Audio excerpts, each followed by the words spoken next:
I'm bored. Yeah. Not when I'm around. Kool-Aid. Taylen Green was previously at Boise State. Taylen Green is 6'6", 221 pounds. If you watch his highlight tape, he is jumping over people. Y'all, if you're 6'6", 221, and you don't play in the NBA, you should not be elevating to the levels of the earth that Taylen Green is elevating to. So I don't know if he is refined enough to have the success they want to have long-term at Arkansas, but I'll tell you what, Bobby Petrino, strong track record of working with quarterbacks. We've seen his offense thrive when he has a mobile quarterback like Taylen Green is. I like that fit a lot. That's one that I think is potentially a powder keg in the SEC. Arkansas, keep an eye on them. Keep an eye on Taylen Green. To your point, I had the same floor. I had the floor being potentially 1 win. I mean, there's I had a 2 world and in 10. which, yeah, I genuinely think this team, if they don't start off on the right foot, it could stay going downhill the entire season. But the guy that changes the temperature for this team is the transfer from Boise State. It's Taylen Green.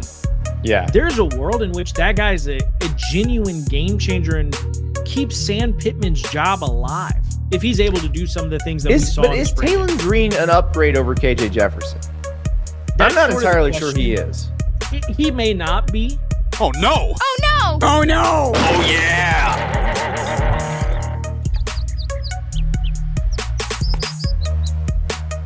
I decided after watching this game, this spring game, that Sam Pittman should sue Dan Enos for malpractice because there's so many weapons out there, whether it's Haas, whether it's Broden, whether it's Armstrong, whether it's Tesla, whether it's, anybody out there. I mean, they've got tons of weapons, but Broden specifically, Armstrong, these are guys that are big, they can run.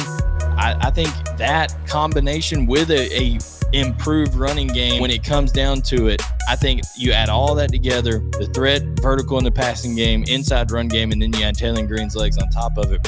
Bobby Petrino's got some guys that he can go to war with out there. You've chosen to bring all the receivers, most of the receivers back from last year. I'm wondering, like, them getting comfortable and going through the SEC last year, has that helped their growth at all, like Broden and Armstrong? I think it has everything to do with it. I do. Again, good thought. I think we all think Andrew Armstrong's a lot better than he was last year right now, and Broden is the same way. Heck, Satania's that way. So I think getting familiar with offense and all that.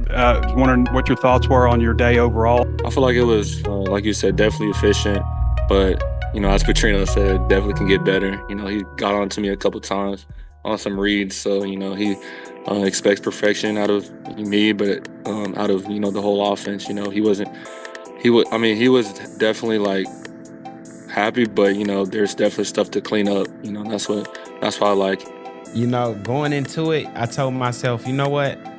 I'm not going to allow myself to just get crazy or googly-eyed over this. I'm going to go in and I'm going to try my best to tear them down. And let me say this. I still ended up googly-eyed. Hey, we ain't had a quarterback that can throw layer passes in a minute.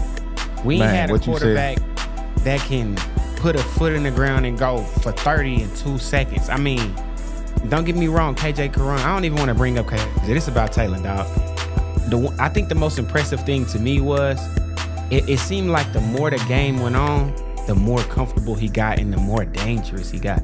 I mean, it didn't look like a guy that was in his first year in the Bobby P offense. It just felt comfortable by the time we was in that second quarter. So, but something finally changed. The Kool-Aid man is in hot water after allegations of corruption. And there will be no going back. Through the transfer portal, adding Jaquindon Jackson, adding Taylen Green, the quarterback from Boise State, who's a bit of a wild card. Big kid. Yeah, and then they also added Anton Junkage, who's the Albany defensive lineman who was very productive this past year at the FCS level. Other than that, I don't think this team has gotten much better, and they're losing their best offensive lineman in Bo Limmer, who's moving on to the NFL. I don't see a world with the schedule that they have to face in 2024 that he is going to make it through halfway through the season. Couple things that caught my attention. I think number one, I was really impressed by Taylen Green at Arkansas. Came into this offseason, he transferred in, wondered if there was going to be a quarterback battle. They pretty much put that to rest quickly. And I think if you're an Arkansas fan, you leave spring knowing that I think your structure offensively is better with Bobby Petrino. I also think you feel good about your quarterback development. I think we'll see what happens in SEC play when playing some defense that have actually had time to scheme, and it's not just set up to be kind of a friendly spring competition. But I think you're feeling pretty good if you're Arkansas at this point. Taylen Green was really impressive. When we came off the field last week after the 3 practices and after the scrimmage, I said to Coach Pitt, we're going to be able to run the ball. And that was one of our goals going into the scrimmage on Saturday, was to run the ball early, establish the run, and be physical with it. And we did a good job blocking up front. They made it hard, the movements that they have, and that'll just pay off for us. 10-yard line like that, and they give it to me 4 times. Can they stop you? I'm going it's my job to get in the end zone. That's what they brought me here for. So I'm going every time. It shouldn't take, like I tell myself, it shouldn't take you more than 2 times within 10 yards to get in the end zone. That's just my mentality. Oh yeah! Oh yeah! Yeah!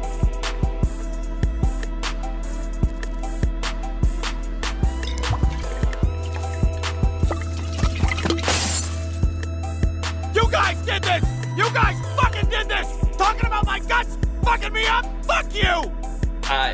I'm also concerned about this wide receiver room. Concerned? Yeah, I'm concerned. Why are you I just think it's a good group. I don't think it's a great group. I think Armstrong is a very good player, and the rest are just question marks, right? For me right now, as a play caller or just as a defender, there's 3 guys that scare me on Arkansas's offense. It's Haas, it's Jaquindon Jackson, and it's Armstrong. You're going to need more than just that.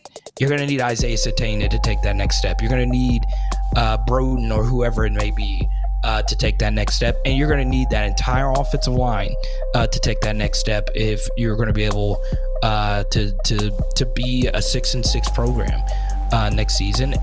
I thought Arkansas, the Bobby Petrino thing, like he's the OC. He's a good play caller. I think this is a great hire. And our guy Taylen Green, we had him on the show a couple weeks ago here on Locked On SEC. The Boise State transfer, he looked awesome at quarterback. I mean, he was calm, poised, delivering bullets into the red zone, threw a couple touchdowns. He's got the running ability. And then Jaquindon Jackson, the transfer running back from Utah. Like, I think that's a great 1-2 punch. And dare I say, like, maybe better, like the hype and expectations we had for KJ Jefferson and Rocket Sanders a year ago, the Taylen Green, Jaquindon Jackson duo might be better this year with Petrino calling plays. Cost by 60%. Oh yeah! It's been going on far too long. Did you hear that Bobby Petrino's unit was going to be exciting, was going to be fireworks, or were you even surprised by what you saw in that red-white game? Because I tell you, Ty, there's mixed feelings, mixed reviews on how we're going to look at Arkansas when we start dropping predictions and look at the 2024 season.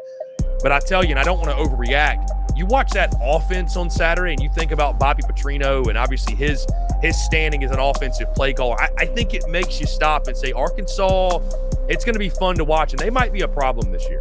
You hope so. Taylen Green, I don't know if he locked up the quarterback one job when he got on campus, but a lot of good things coming out of spring about not just what he was able to do on the field, but leadership. And you've got some question marks. You got a new quarterback, you got the coordinator, and I listened to Hot Rod. He got on Fine Bomb. He sent me a clip today, and he was talking about all the receivers coming back. I'm like, yeah.